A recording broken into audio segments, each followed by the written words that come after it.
lose yourself in a good book. The Board Gosh Energy Book Club.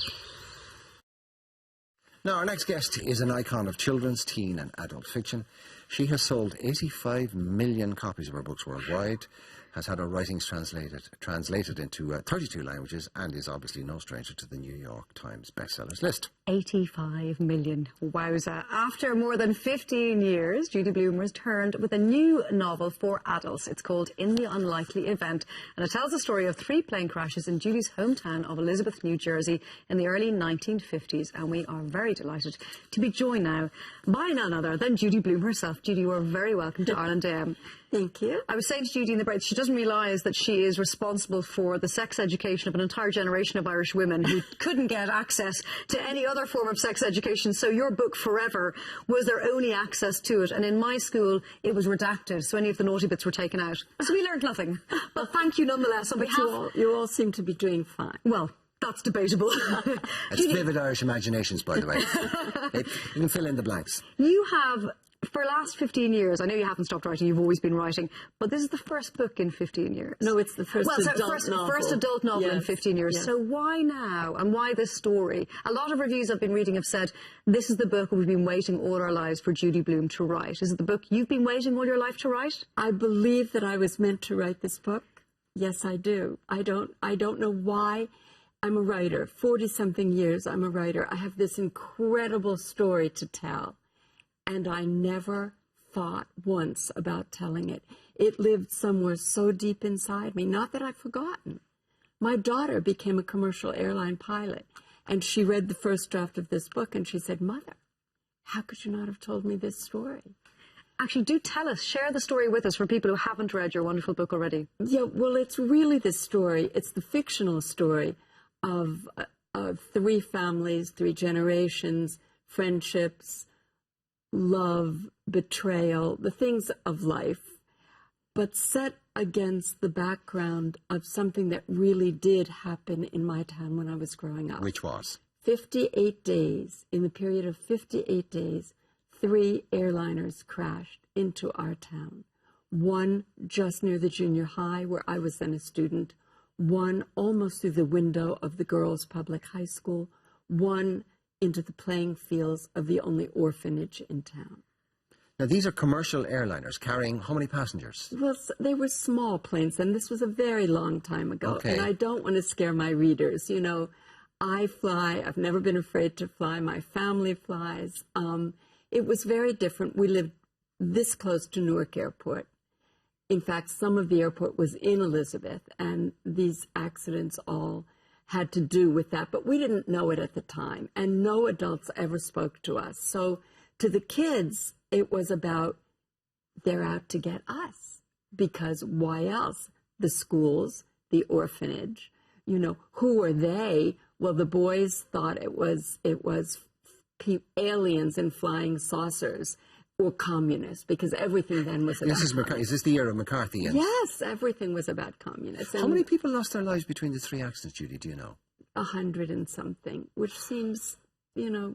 And the adults today, never spoke of it? Never. My father was a dentist. You were just talking about dentists.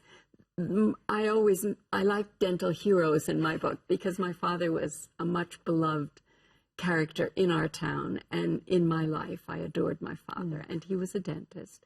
I knew that he was called in to identify the bodies by their dental records.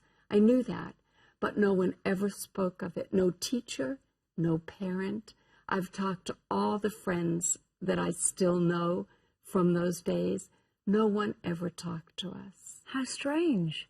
So then were you breaking some taboo by writing this book? No, of course not. Or lifting the lid on a Pandora's box? I'm lifting the lid so that people can say, oh, yes. And I've met on my tour around the States so many people who were connected emotionally.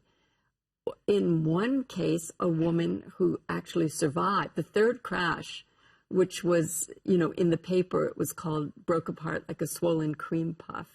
And I used all that language in telling the stories and using the newspaper stories. She survived. She saved her mother, and she came to one of my events in New Jersey. And she was on her way to Miami to her high school vacation. You know, she was having a celebration. And I said to her, did you ever go? Did you ever get on another plane? She said, I flew 2 weeks later to Miami. And I've been flying ever since. Wow. It is extraordinary. We need to bear in mind that this is the 50s, right? It's a very, very different world, okay? Totally different. So even television wouldn't have been that widespread in the States. Okay, so 24-hour news cycles. Nothing. None of that, right? Nothing. Internet, digital age, none of that, right? I mean, nowadays you have a plane crash and you've got souvenir hunters there almost before the emergency services. We did have a popcorn vendor at the third crash. I read that in the paper, yes. Can you imagine? And families were coming to look. To Rubberneck. Terrible. I know, and do you know, it's amazing. We now decry that and think that, oh God, we've lost all moral compasses and all the rest of it. But actually human beings haven't changed. We still like to go and have a gulp. I do believe human beings haven't changed. It's all the things around us, the electronic. I'm fascinated, Judy, by the notion that you felt somehow fated and destined to write this book. After I wrote it. Yeah. I've just now decided that this is the book I was meant to tell. And I would never have told it if I hadn't heard a writer on stage talking about being inspired by stories that her mother told about her life in the 50s. And it was like, boing, the 50s. I have a story. I need to tell this story. I was asking you as well in the break, what can we expect next from Judy Blume? And you were like, well, maybe I'm done with writing. And I went, no. Oh, well, You're I not- say you're a that after writer. every book. My publishers hate it when I come on and say, I'm never doing this again. I don't really think I'll do another long, complicated 400-page book that takes 5 years. This was a very hard, long 5 years. I do have a lot of creative energy. And there are a lot of things that, we talk about. Wouldn't it be fun? Wouldn't it be fun to do a musical based on Sally Friedman? Wouldn't it be fun to do a movie based on this book or Summer Sisters? Judy, when you do a book like this, when you have to delve so far back into your personal history and then your extended family and community's personal history, there are lots of things that you will discover, some joys, some maybe not so joyful. Was this an uncomfortable experience for you? I mean, apart from the sheer slog of having to do it, but... No, it was fascinating because I wasn't involved. Unlike my characters, I didn't see the crashes happen. I didn't know anyone on the planes. It was all very vague. I don't really think I read the newspapers at 14. One of my heroes in this book is a young reporter who is making his name reporting these crashes. He lives with his niece, Miri Ammerman. She is the major protagonist. And you meet her at 50, 35 years after, when she's coming back to a reunion of the worst year of her life, and again at the end of the book. But for the middle of the book, she's 15 years old. So I go into the adults' heads. I'm into Miri. I'm into Christina. But not so much into myself. Writing from the point of view of a 15-year-old girl is something that you're well used to. I mean, that's kind of what you made your name doing in one sense.